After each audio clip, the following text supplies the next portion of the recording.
welcome to the program. Thank you. So tell me first and foremost, what message do you want to send from here? What do you hope your visit will have accomplished? Look, Christiane, I wouldn't have come to the UNGA because, we have just emerging, coming out of a very difficult economic situation. And so my presence is required in Pakistan. But what has happened in Kashmir is so alarming. And I realize that the world doesn't fully understand what's happening there. And what is happening can only get worse. 8 million people have been locked inside now for 50-odd days. And the world doesn't seem to understand the gravity of the situation. Because the moment the curfew is lifted, there are 900,000 troops there. And I fear a massacre. Indian troops. Indian troops. And I fear there's going to be a massacre. Because, the people in Kashmir for the last 30 years have been demanding the right of self-determination. There have been demonstrations. Last 5 years, ever since Narendra Modi's government came, the level of oppression has increased. There have been United Nations reports on the human rights abuses. You here at the United Nations, both you and Prime Minister Modi are addressing the world. There is a UN resolution that governs the fate of Kashmir. Do you have any hope that might you meet with the Prime Minister of India bilaterally or a pull aside or whatever you do, even if it's not 1,000% formal? There is no question of me meeting Prime Minister Modi or what he's done in Kashmir. This is only a mindset which believes in Hindu superiority, which does not believe that other human beings, other minorities, other religions are equal citizens. Only that mindset could have done this. I mean, how could anyone do this to other human beings? Shut them up for over 50 days. What does he expect? Even animals, if they're shut inside for 50 days, no hospitals, no schools for them, even then the world would have reacted. Why do you think the world is not reacting? Remember when Putin went into Crimea and annexed Crimea, there were sanctions, there was an international uproar that frankly continues to this day. Why do you think the same has not happened when Modi has essentially, potentially annexed Kashmir? Well, I've apprised almost all the top world leaders. I've explained to them the situation. There are 11 United Nations Security Council resolutions which gave the Kashmiris the right of self-determination, and that it's a disputed territory. It's not an Indian territory. First of all, a lot of leaders didn't realize this. But I think even the ones who realize look upon India as a market for 1.2 billion people and trade and so on. And this is the sad thing, material over the human. And you said that the world appears to be appeasing India. Let's just get one thing right. Narendra Modi represents RSS. He's a life member. RSS was this ideology which came about in 1925, inspired by Adolf Hitler and Nazism. They believed in the ethnic cleansing of Muslims from India. This ideology had A, the idea of Hindu supremacy, and B, hatred against the Muslims. They consider themselves the Aryan race.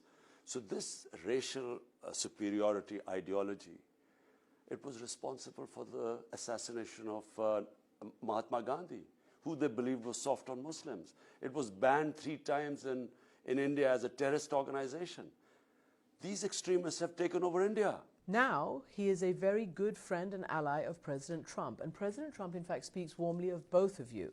And he says that he's had great meetings with you and great meetings with Narendra Modi, and he is willing and able to help and intervene if you should want.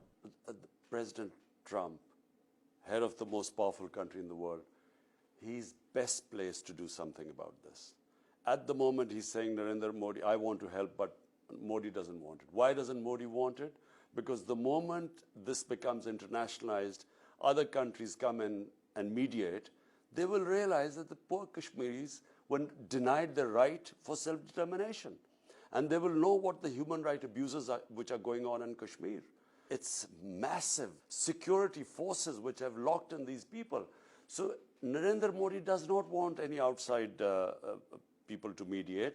He keeps saying it's a bilateral issue. When we try to talk to him, he says it's a unilateral issue. So we go around in circles. But eventually, and this is my belief, this is what I think I've achieved from my trip here, I believe that the international community will move in.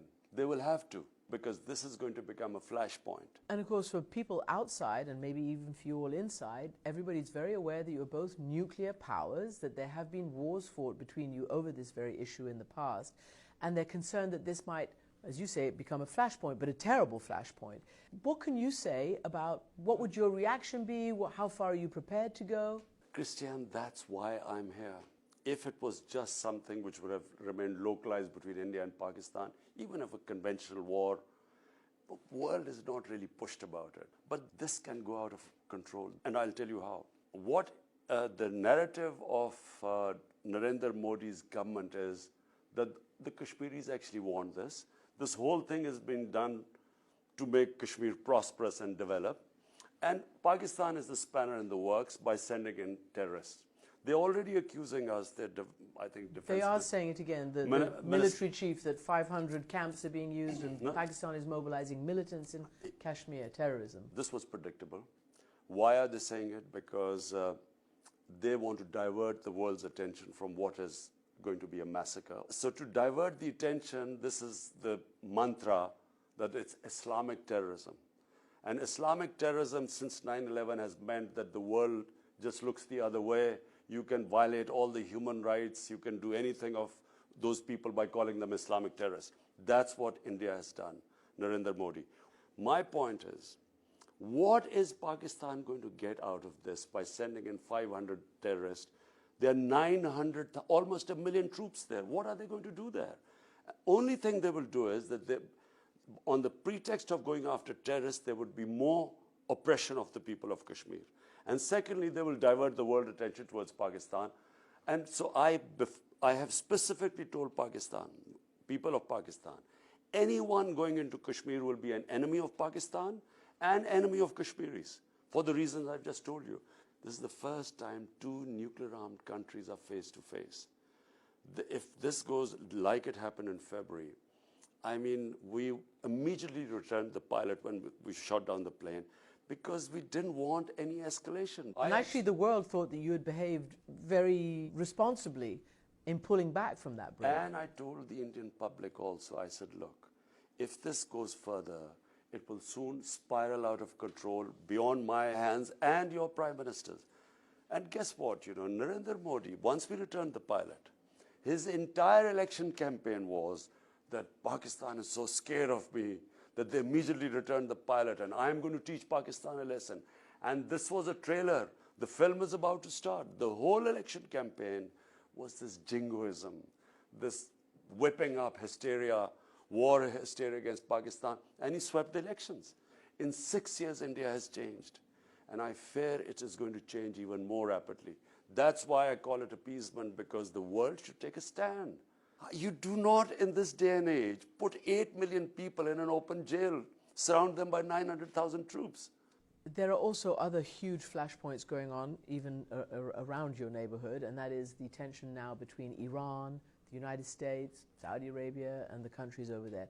You met President Trump. I think he asked you to do what you could in mediating maybe with Iran, I don't know. And you met the president of Iran as well. What can you tell us about any behind-the-doors diplomacy, behind-the-scenes movement in that regard?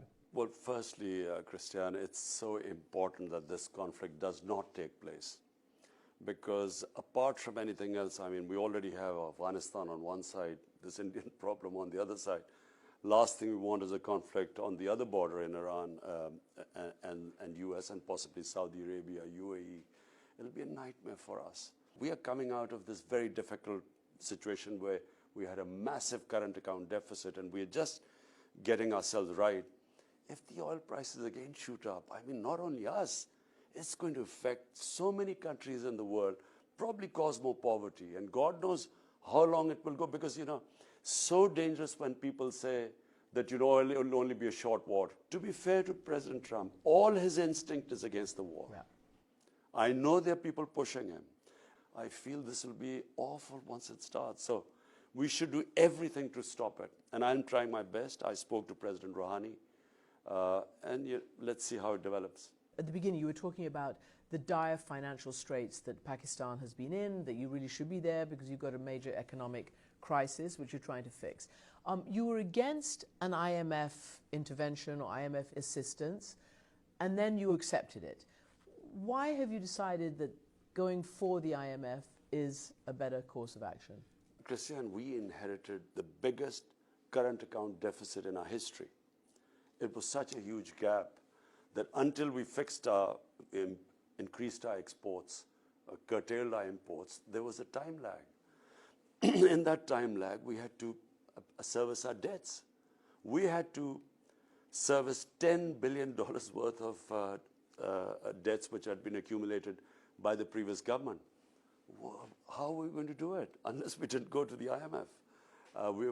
We could have defaulted. They could have been run on the rupee, and the economy could have tanked completely. So we've gone through a difficult period, and mercifully, thank God, our exchange rate has stabilized. We lost 35% value on our currency, which of course caused inflation, which has hurt our people. But at least now we are stable, and the signs are exports are increasing now. The economy is on the mend. Country stabilized. So it's a great opportunity now to build on this. Now, we have campaigned for anti-corruption. We come into power. So when this is where the problem starts. Now we are trying to collect taxes because we have to collect taxes to service our debts. And Pakistan was famously unable to collect taxes. I mean, for years, people weren't paying taxes. So the last 2 months, we have been, by the reforms we did, we have collected record taxes the last 2 months. Now, the problem is, the reason why people pay taxes, and we feel people will pay more and more taxes, because they trust the government. It's a credible government. I think successive American presidents and successive partners have wished that Pakistan would, realize that its biggest threat was from Afghanistan and the unstable border with Afghanistan. Can you say that Pakistan is no longer in the throes of that kind of militantism that has turned off your international partners for so many years? Well, first of all, Pakistan was not responsible for the US not succeeding in Afghanistan because there were 150,000 NATO troops, the biggest military machine ever. And we are being blamed for them not winning in Afghanistan. And we were always told that the problem is North Waziristan. That's the haven for all the terrorists and so on. If the problem was North Waziristan, the US should have succeeded in Afghanistan. In fact, the things are even worse now than before. So clearly the problem lay with a history of Afghanistan. They have always stood up against anyone invading their country. I mean, there was history with Soviets, then with British before that. I just felt that the US trying to find a military solution in Afghanistan when there never was one. And finally sense has prevailed that now this dialogue had started, and supported by Pakistan, and I feel really sad that in the middle it was scuttled. But I do feel, and we are trying, and when I spoke to President Trump, we are trying to again get the talks back on. Because, as I repeat, there is no military solution. Imran Khan, thank you very much indeed for joining me. Thank you.